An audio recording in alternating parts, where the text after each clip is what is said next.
Hello, everybody. It is time to talk about the finale of the book of Boba Fett. We don't know if it's the series finale. We don't know if it's the season finale because that's how they like to play these things, right? Close to the vest on what their plans are. But it's a finale for now. So if you haven't seen it, full spoilers for chapter 7 in the name of honor. All right.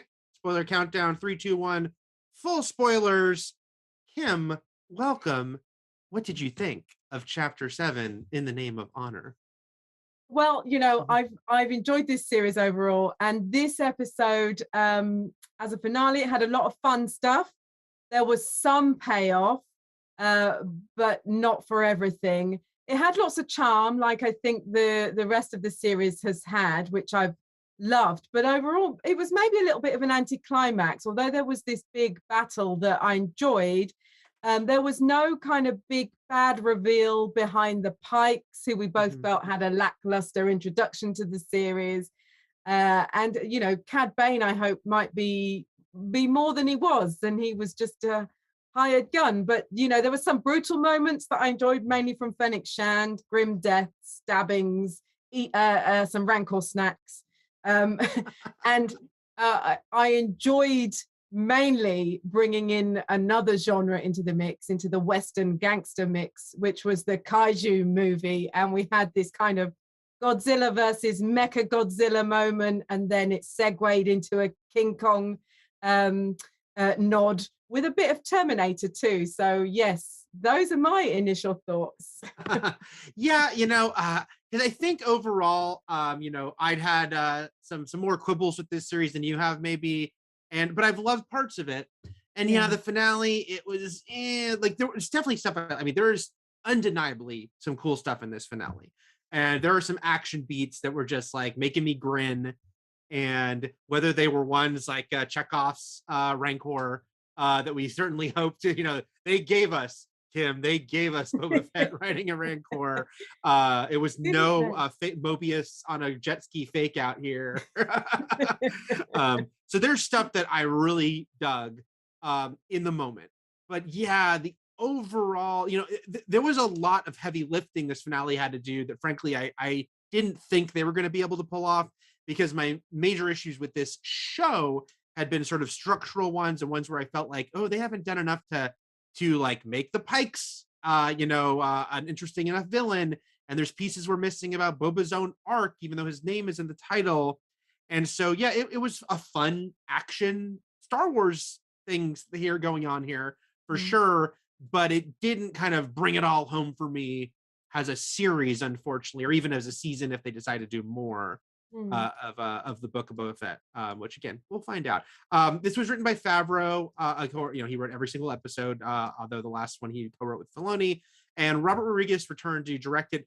Interestingly, again, I don't want to like knock on Robert Rodriguez, who I've enjoyed a lot of his stuff, and I loved his episode of Mandalorian, but I think he was one of his 3 episodes of this show were amongst the weaker ones for whatever reason. Although this one had the best action of the 3 he directed by far, I will say. But there was something just I don't know. Let's dig in a little more into it though, and start with the answer to the sort of cliffhanger we left last week on, which was Grogu's choice, which we kind of felt there was no choice, and we quickly got an answer with that X-wing arriving. What did you think of for the fact that they told us right away? It was not like a third act reveal that Grogu was there. And finding, what did you think of that reveal, and also that it happened off screen? Like there was no more Luke, obviously, in this episode. Yeah, no, that was all nice. It was nice that nice. I enjoyed that it was Peli Motto that that first greets him, because she brings a lot of humor into this series, and as she did the Mandalorian, and she did this nod to the conversation that we'd all had online when Grogu's name was first revealed, about how whether we hated it or loved it, and we'll still call him Baby Yoda. And she basically said exactly that. She said, that's a terrible name, no way am I calling you that. It's funny, I have mixed feelings. Like it's a funny line. It's also a little more like meta than Star Wars. When Star Wars was just movies, I don't think they ever would have gotten that meta, but now that it's TV too, I guess it comes with Yeah. the territory a little more, you know? Yeah. Yeah. I mean, if you expect a character like hers to deliver it, and she is really kind of an engaging and enjoyable character. So I forgive it, I think. Yeah, by the way, not only is it crazy that Amy Sedaris is now firmly entrenched in Star Wars, but she got action in the scenes in this episode. She loses a tooth. That's right. She lost a tooth. She was shooting a blaster. She was doing a chase. So go, Amy Sedaris. That's amazing. I'm glad they got it out of the way, I guess I'll say, even though it's just a weird thing. I still have, again, I'm repeating some of the stuff I said last week. When Grogu and Mando said goodbye at the end of Mando season 2, I never thought it would be forever. I knew we'd see them back together again. If you'd asked me when, I thought I might have said maybe at the end of season 3, like maybe something happens at season 3 is like Mando doing his own story, and then it circles back to Grogu at the end of season 3.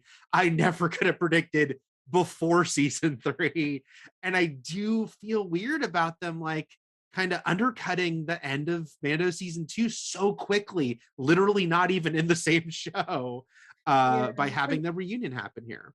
It does feel like, with the runaway success of the character Grogu, that they were quickly trying to figure out how they can bring him back quickly. Yeah. And it does feel like that he's been a bit levered into this series, I would say. And I also feel a bit conflicted actually about his presence here and the overly cute Grogu moments, because I know I'm being manipulated and it really irritates the hell out of me. But at the same time, I love him to bits. I know, right? It's really tricky because now that like obviously they know the reaction he gets from the audience, they're gonna lean into it. I mean, seeing that little face in that cockpit, and they have Amy Sedaris speak for us. And you're right, it's manipulative, but it works because he is so freaking cute. Let's I know we're bouncing around here, but I feel like if we just stick to Grogu, that might be the best, and then we can go to the next thing. I will say I was nervous even after we saw he was there right at the beginning. I still didn't want them to do a repeat of the Mando season 2 finale, which is Grogu waltzes in like Luke Skywalker and completely solves their problem. I'm glad they figured out a compromise. He certainly does big, powerful force things, but he is not the only, like, it's not just him. It's the Rancor obviously being another huge part of it, which although he does help stop the raging Rancor, but I just was glad that they tempered, like they let Mando once more see how powerful this little guy is, but it wasn't like Boba Fett and everyone stand aside, Grogu's gonna stop everything.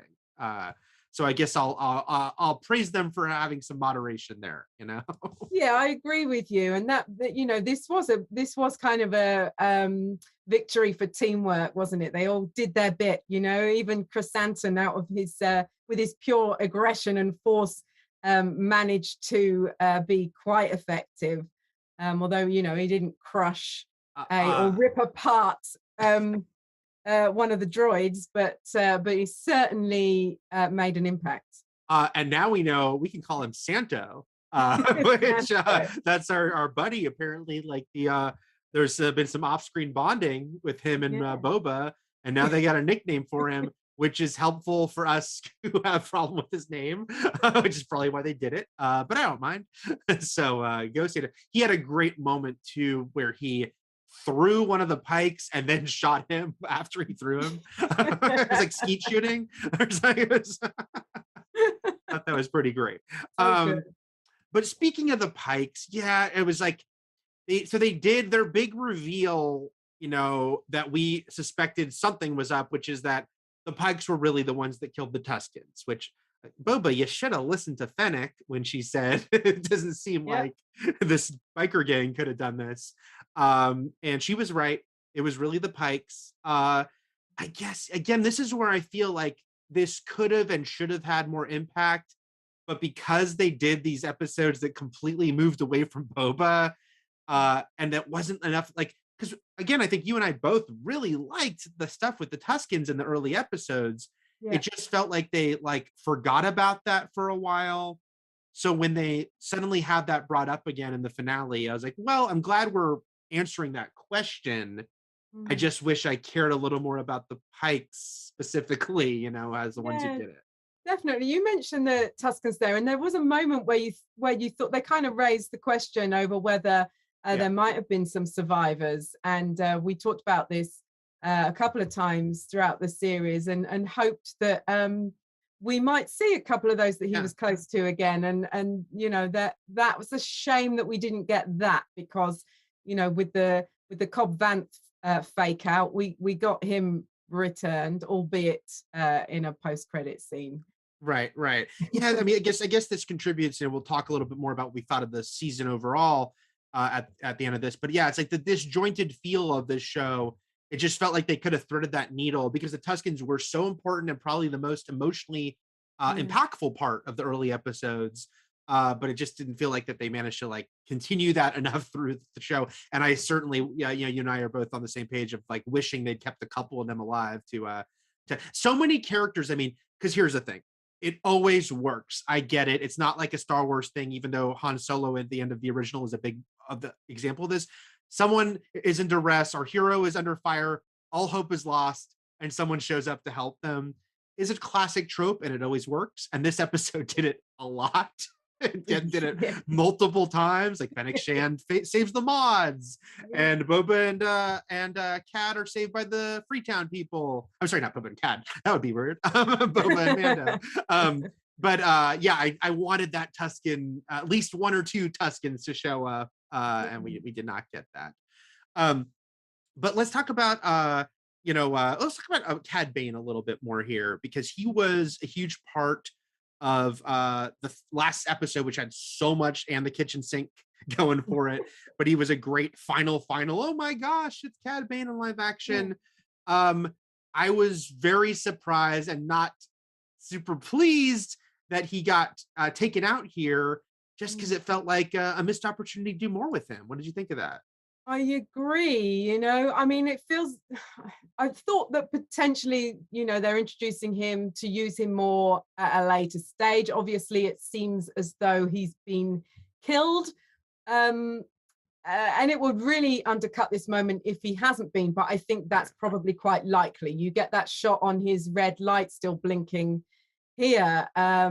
So I feel like he'll come back at some point. But he was quite underwhelming in this episode, and it was a shame because his entrance last week was quite spectacular or awesome. It was menacing. Yeah, yeah. I mean, and to be fair, it's like in the little time he got, we certainly saw, hey, he's formidable. Like he straight up wins every quick draw he's in, right?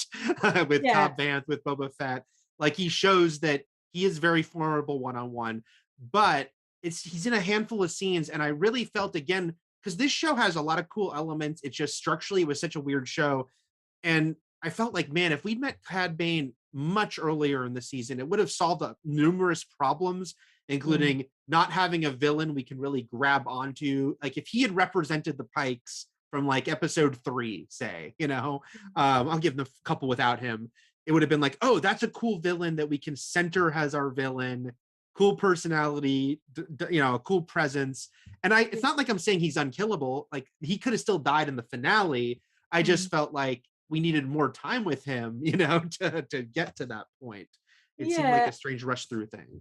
And one of the things that he did, he did last week was ask a question that some of the audience were asking about how Boba Fett has become this moral crusader when he was this cold-blooded killer. And then again this week he asks one thing I can't figure, what's your angle, which could be a question about the show entirely, which was interesting. I don't know why they wouldn't have been able to preempt that, but those are the questions that we've been asking. Right, yeah, just strange, like you said, he kind of comes in there and throws in these little slivers of what kind of felt like what could have been, exploring that stuff a little bit more.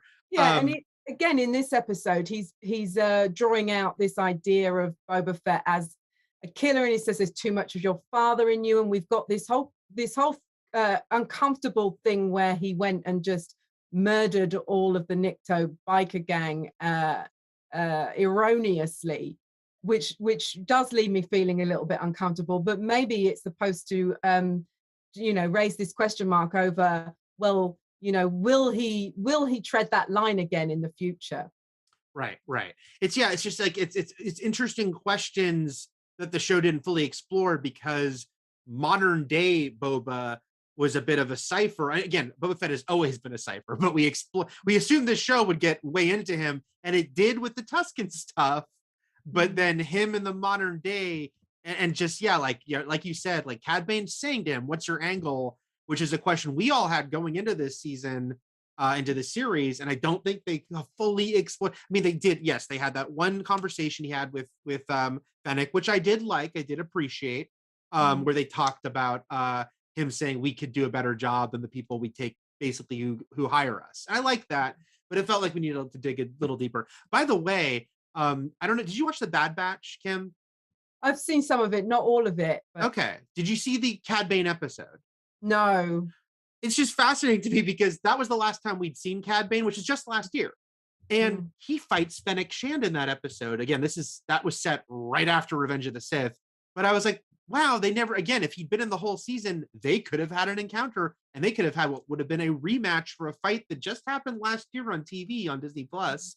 So it felt strange. Like it just felt like it felt like this whole season, I guess, like felt like they had all these ideas that they were throwing out and they just did them in the order that they came up with them rather than saying, oh, let's spread this out a little more, let's talk a bit more about like sort of the specifics of the fight. Though I did like the sort of the betrayal, the fact that the three sort of crime families all turned on him because they'd had that agreement to be neutral, and I thought it was a nice little twist to up the odds against our heroes, that no, they're not going to stay neutral and not help anyone. They're just going to straight up betray Boba. What did you think of that?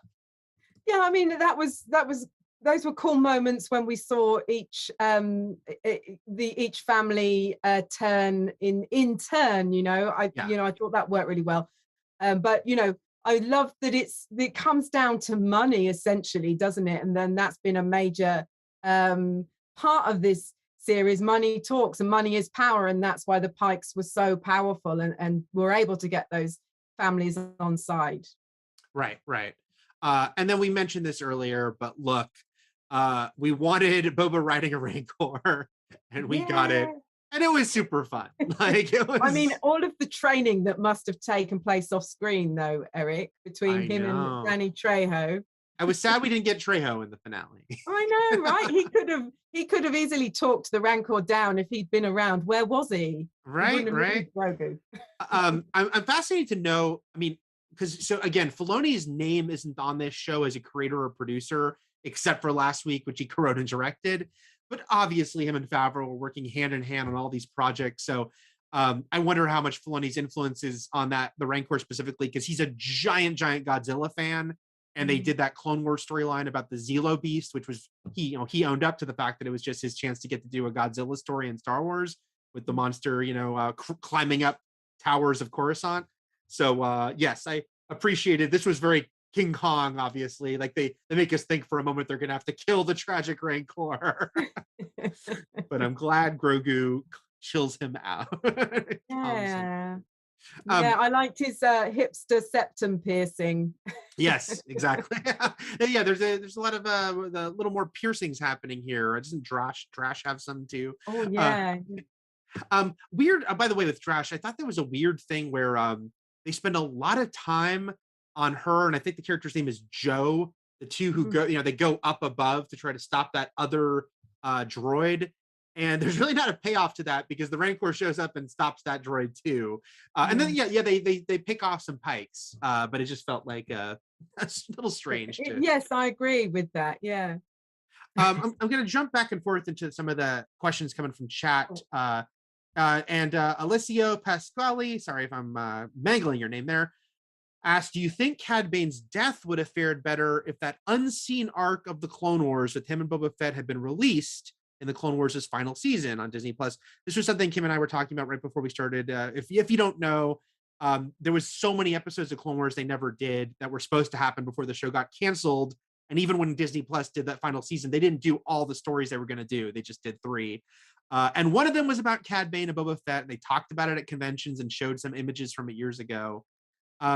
I guess, what do you think, Kim? I think, to me, I'm like, well, yes, of course, if you've seen the Clone Wars, and as much as I love the Clone Wars, they can't assume everyone would have even seen that. So I still think you would have needed this show to give Cad Bane some more on-screen time than what we got. Yeah, I mean, they did what they could here with referencing their history. Um, and it's very intriguing if you don't know what's come before, but it would definitely would have helped to have had the unseen arc, I think. Yeah, I mean, look, I would have loved it just because I love the Clone Wars, and I'm sure it would have been cool. Yeah. But yeah, so I guess my answer is yes, but also I still would have wanted him in this show more, Yeah, uh, yes. to establish a little bit more. I definitely enjoyed I think they were called the Scorponex droids. Um, Yeah. they had those shields from the droidecas from the prequels, which are one of those things where, a lot of people joked about the prequels, how some of the tech seems so much better than the original trilogy. Yes. Now there's some explanations for that, but some not. And I'm like, yeah, if you could have droids with those cool shields, wouldn't you use them again? I mean, it was so much like a computer game, this, wasn't it? Final boss battle, but It was like, we have to figure out, oh, this is a tough boss. Like, we have to really figure this one out. yeah, but we'll keep shooting and hopefully the shields will weaken. Well, at some point they get weakened, and Mando's able to get in there with his dark saber and slice off an arm. Yep. I like that. He couldn't get in at first. And again, I will say I'll admire the restraint of Grogu's gonna one day pick up that dark saber. I have no doubt, but not yet. I loved when he turned Crocodile Dundee, by the way. I must put that in. And, Grogu, when he calms the Rancor. Oh, you're right. That is a Crocodile Channels Dundee. in Crocodile Dundee. That is definitely a Crocodile Dundee move. I want them to say that was an influence. Simon Smith said, I wasn't particularly impressed with the action. It wasn't visceral at all. The real life actual people just did a lot of standing around, pew pew, and falling down gently. I think there was some of that, but some of it was really, look, I also will totally admit to geeking out. It was purely visceral, of when Mando and Boba have their last stand that isn't the last stand, and they're just both using every gadget they got. I'm a sucker for the knee rockets. Yes, they were so good.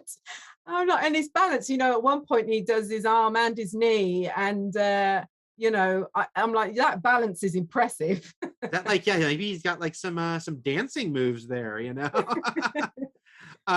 So yeah, I mean, it wasn't like the best action I'd ever seen, but I think there was some cool action. What did you think overall of it, Kim? Yeah, I mean, I mainly enjoyed the Rancor stuff, if I'm honest, and all these the foot soldiers, as they called them, the Freetowners, were not really necessary in the end, were they? Because they had Boba Fett, the Rancor, the Mandalorian with his dark saber, Grogu, and Chrysanthemum, and then Fennec sorting out the bosses, and that was all they really needed in the end. But I think they were important that they were there because you needed to build this sense that these people were united and helping out and had something to continue to fight for after this battle has taken place, because they've got to keep the spice runners out and feel like this is our town, this is our city, this is our planet. Right. It's like, I mean, I guess if you want to say, it was always funny with the last minute saves. I'm like, I guess we are to assume that if it not for the Freetowners, Boba Fett and the Mandalorian would have just been killed by the Pikes in the streets. So they did save him in that one moment. But you're right in totality. But yeah, I think, the end, of course, we're seeing that Boba Fett is a man of the people, has a leader, and that, Freetown will obviously have a good relationship with him. We might as well mention, you talked briefly at the very top about it, that the reveal that Cobb Vanth is alive, which I'm like, it would have been so bizarre because the way they filmed it, he was shot in the shoulder.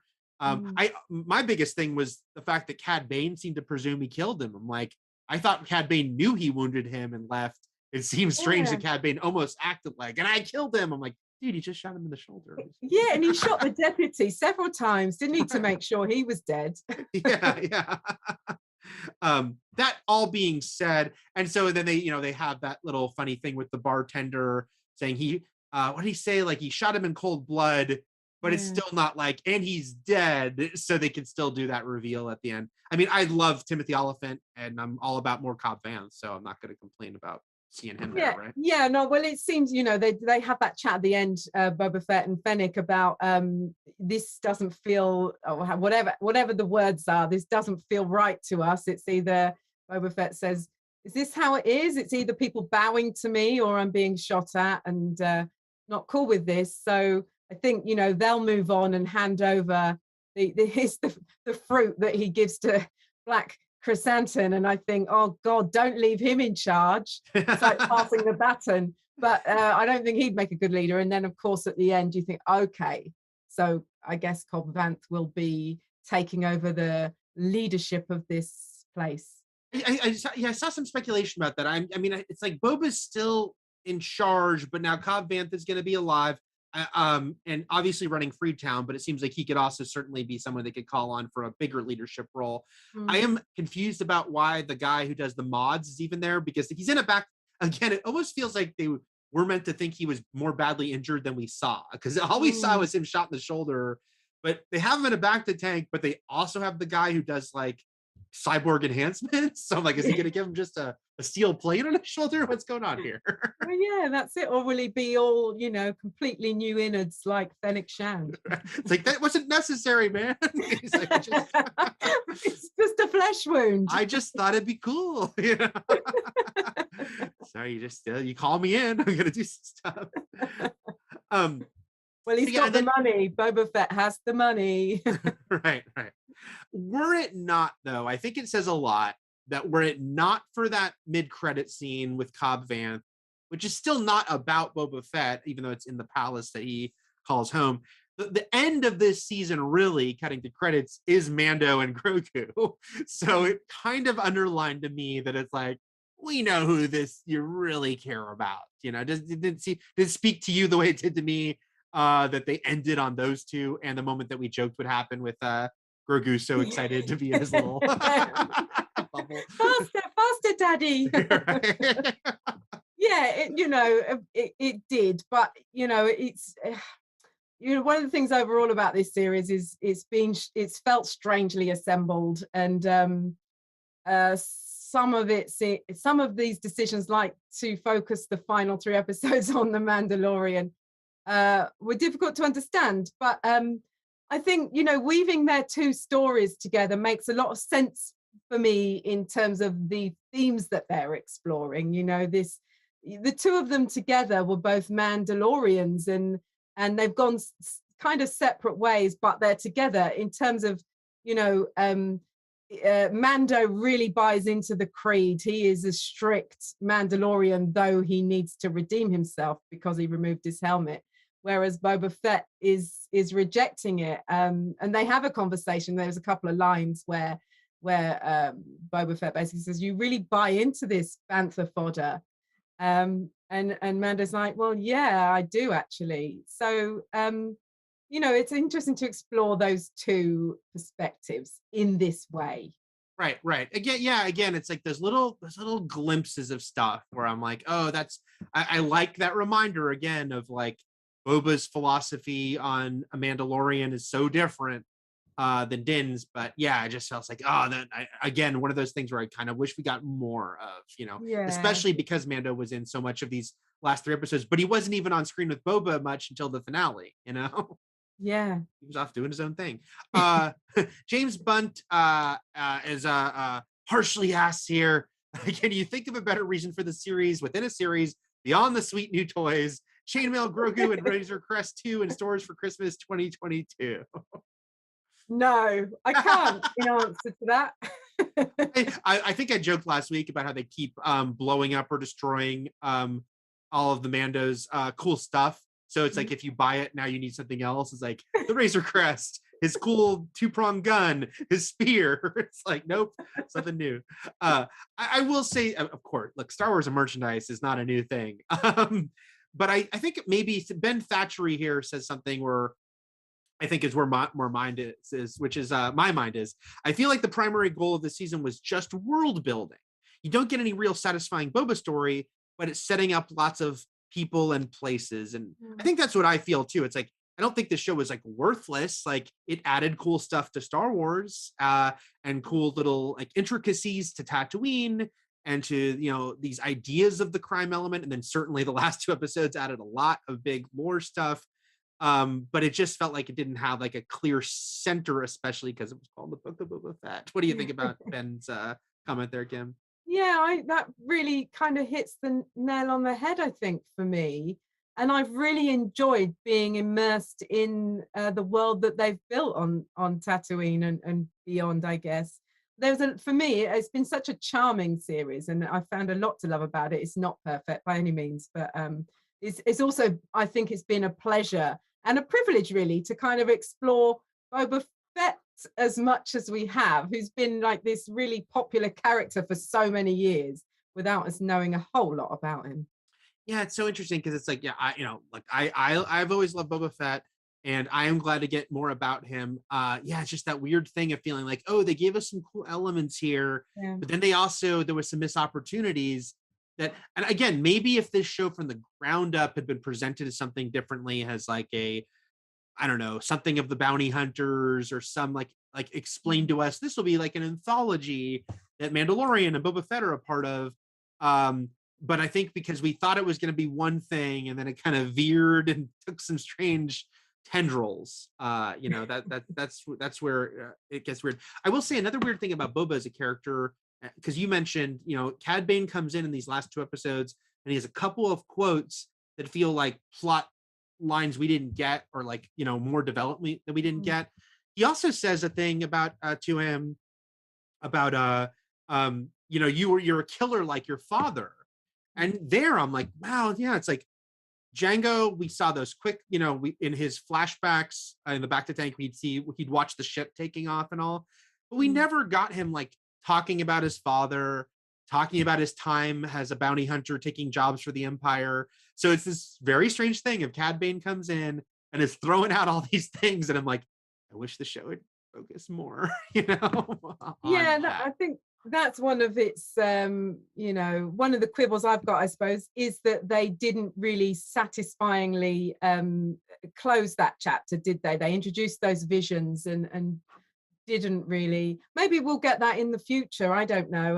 And the series has been, we saw a couple of kind of symbolic rebirths of Boba Fett and him wrestling with this, the past and this idea of what he is, but not overtly. We didn't overtly address his relationship with his father, and it would be nice to get more of that.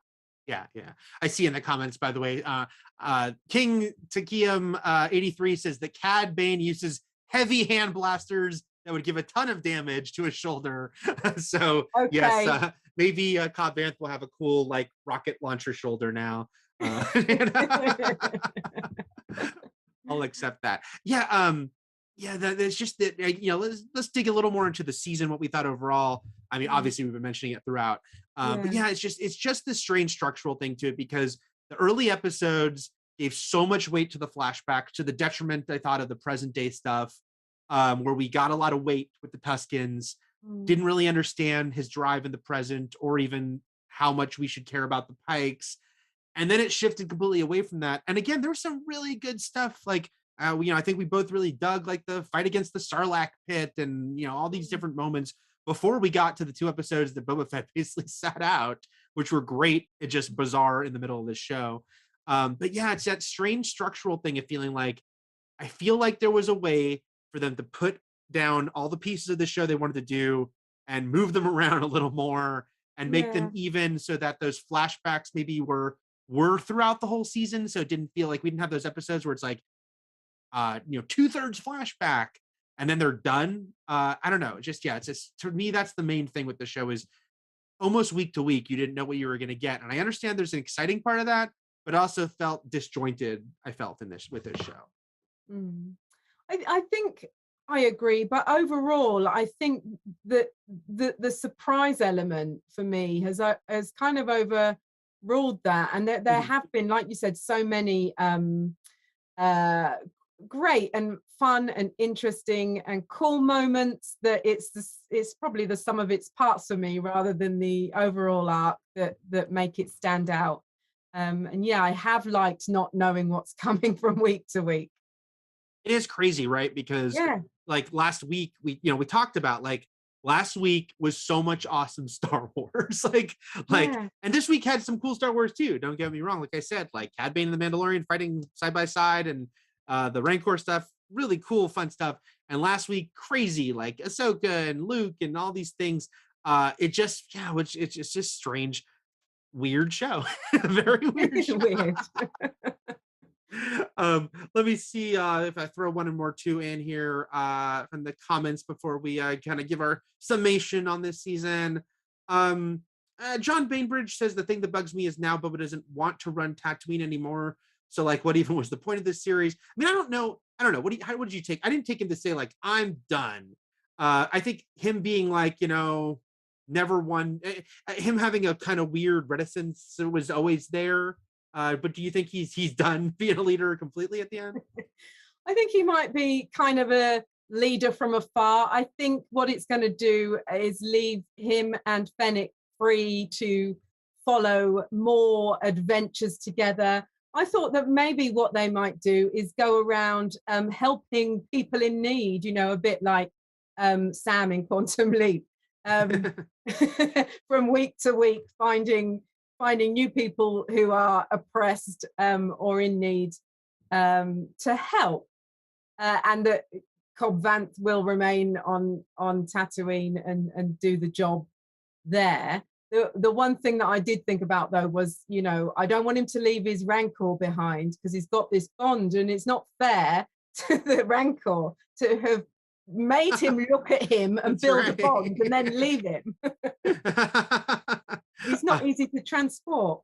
He's not, and not, especially not. Well, I was mixing up Mando ship, but even Slave One, whether you want to call it that or not, I don't think they could fit a Rancor in there. So they would need a bigger ship. Bruins fan 1144 makes a good point here. I feel like Chrysanthemum would actually be happy by the betrayal of the Trandoshans, give them an excuse to tear off their arms and kill them all.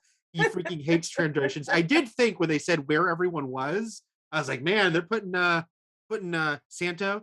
I'm gonna call him Santa because we're buddies. In Trandoshan area, that seems like a bad recipe. Oh. Do you think he was like yes when they betrayed him? Good call in the end. Yes, I think he had every intention of doing that anyway. Right. He's thinking, called it.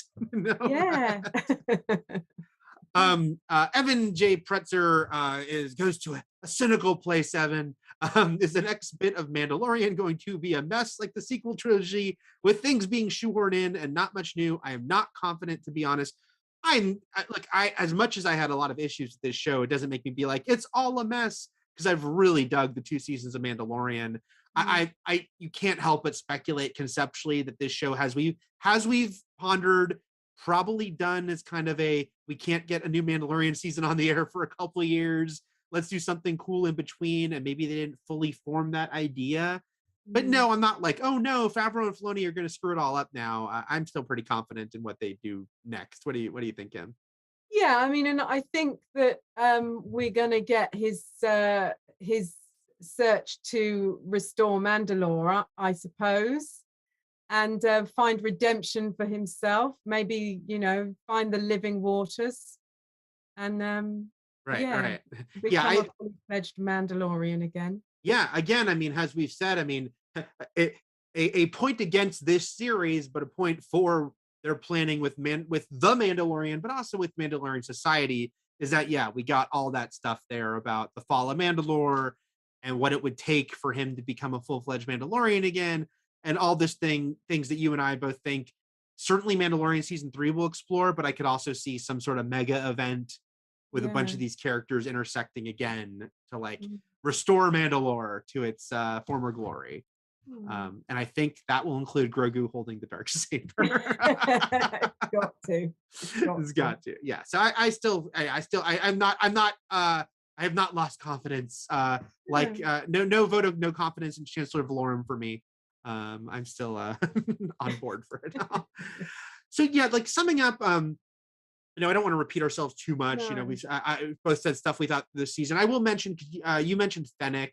She's another thing to me that I thought frustrating because they never really dug in with her as a character.